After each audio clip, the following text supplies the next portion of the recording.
गुरुदेव रविंद्रनाथ टैगोर की जयंती के अवसर पर असम भाषाई अल्पसंख्यक विकास बोर्ड द्वारा आयोजित इस कार्यक्रम में मंच पर उपस्थित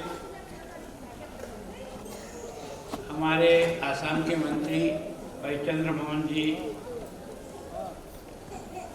आसाम के गुवाहाटी के मेयर साहब और आसाम अल्पसंख्यक बोर्ड के अध्यक्ष श्री शिलादित्य देव जी, सभी पधारे हुए महानुभावों, माताओं, बहनों और आप सब जिन्होंने इस प्रतियोगिता में भाग लेकर के इस देश के नहीं दुनिया का अगर कोई एकमात्र कवि है जिसने सभी विद्याओं को एक साथ अपने में समाहित करने का प्रभु ने उनको अवसर दिया, उसका नाम है गुरुदेव रविंद्रनाथ टैगोर। रविंद्रनाथ टैगोर केवल और केवल आपके बंगाली भाषाओं के लिए नहीं है। आप लोगों को ये होना चाहिए कि देश के हर कोने में इस महान व्यक्ति का आज भी पूरा सम्मान है। और मैं जिस जगह से आता हूँ, मैं राजस्थान में उदयपुर से आता हूँ, मेरा जो मेडिकल कॉलेज 1964 में बना उसका नाम गुरुदेव रविंद्रनाथ टैगोर महाविद्यालय है। इसका मतलब उनके जीवन को लोगों ने जिस प्रकार से अपने अंतर मन में मान, सम्मान और स्वागत किया है, मैं सोचता हूँ ये आपके और हमारे लिए सौभाग्य का विषय। और मैं आज भाषाई अल्पसंख्यक विकास बोर्ड को, आसाम सरकार को इस बात के लिए धन्यवाद देता हूँ कि उनके उन सब कामों को, इस नई पीढ़ी को जोड़ने के लिए आपने इस प्रतियोगिता का आयोजन किया और इसमें लगभग 1200 लोगों ने भाग लेकर के संपूर्ण आसाम क्षेत्र को कवर किया। इसके लिए भी आपको बहुत बहुत बधाई देता हूँ। मुझे अब जब कभी आपको प्राइज देने के लिए बुला रहे थे तो वो यहाँ था ही। मैंने पूछा ये क्या बात हुई, तो बोर्ड के अध्यक्ष जी ने कहा कि हमने नाम डिक्लेयर नहीं किए, नाम अभी डिक्लेयर करेंगे। और इस कारण से उसे ये मालूम नहीं था कि मेरा फर्स्ट में चयन हुआ है, इसलिए वो एब्सेंट रह गए। मैं उन सब बच्चों का भी बहुत बहुत धन्यवाद, शुभकामनाएं। भविष्य में ऐसे गुरु को अपने मन में बिठाकर साधना में लगे रहने से जीवन का अपने आप उत्साह होता है। मैं सोचता हूँ कि प्रभु ने भी जिस प्रकार के गुणों का उनके जीवन में डाला है कि 8 वर्ष की उम्र में जब उन्होंने पहला हमें लिखा तो लोगों ने उसको सुनकर के आश्चर्य हुआ कि 8 साल का बच्चा किस प्रकार के भावों को रखता है। और इसलिए उस समय से ये लोग समझने लगे कि ये कोई बड़ी विभूति इस धरती पर उतर करके आई है।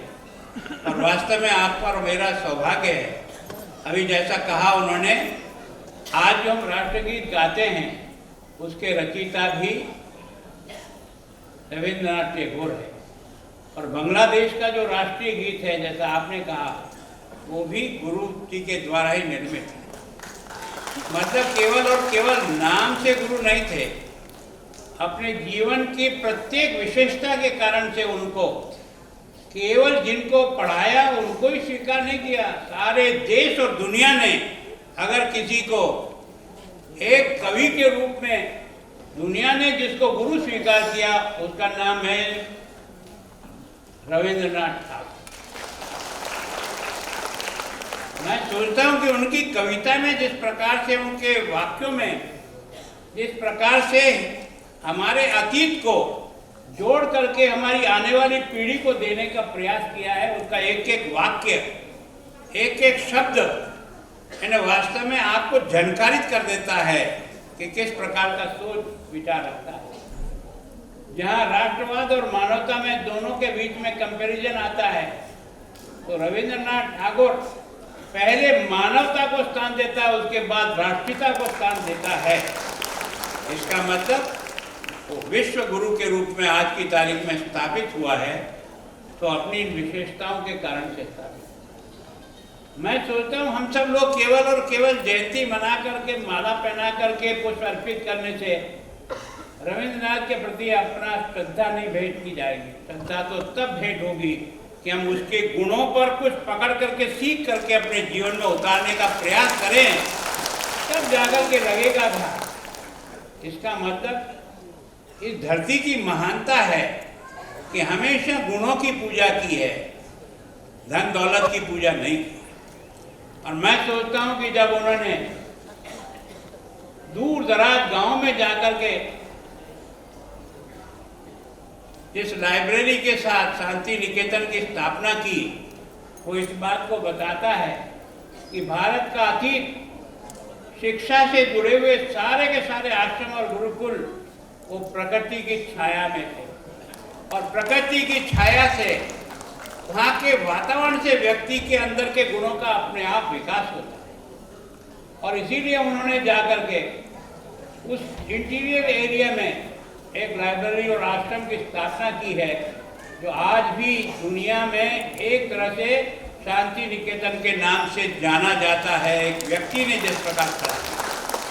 तो मैं सोचता हूँ कि अपन 162वीं वर्षगांठ मना रहे हैं, यानी जिस व्यक्ति ने अपने जीवन में अपनी साधना से, अपने गुणों से, वो एक रूप में नहीं थे, उनमें सब प्रकार के संगीत थे, काव्य थे, कविताएं थी, और रंगमंच पर भी जिस प्रकार से उन्होंने स्थापित करने का प्रयास किया। शांति निकेतन को मजबूत बनाने के लिए वो देश के कोने कोने में घूम करके आर्थिक दृष्टि से मजबूत करने के लिए अपनी इस योग्यता को दिखाते थे। और जब इसलिए महात्मा गांधी जी को लगा कि गुरु है ना, टैगोर जो है वो अपनी संस्था को खड़ा, तो उन्होंने भी उसमें अपने मिलने वाले सब लोगों से सहयोगी करके और एक तरह से उस संस्था को उन्होंने आगे बढ़ाने का प्रयास किया। और ये जो महात्मा गांधी को महात्मा शब्द का प्रयोग हुआ ना, ये रविंद्रनाथ ठाकुर ने महात्मा करमचंद गांधी को अगर महात्मा नाम का शब्द किसी ने दिया, तो वो पहली उपाधि देने वाला यही रविंद्रनाथ टैगोर है। और इसलिए वास्तव में हम इसको मनाए भी सही और पढ़े भी सही। केवल मनाने से काम नहीं चलेगा, पढ़ने से काम चलेगा, है ना। दुनिया के उस समय के साहित्य में नोबेल पुरस्कार जीतने वाला यह पहला व्यक्ति है जिसने नोबेल पुरस्कार साहित्य में अर्जित किया। और उसको दुनिया के बाकी जब नोबेल पुरस्कार विजेताओं के साथ जब बात होती थी ना, तो ये कहते थे कि हम भी रचनाएं तो करते हैं पर उसमें आत्मा नहीं होती है।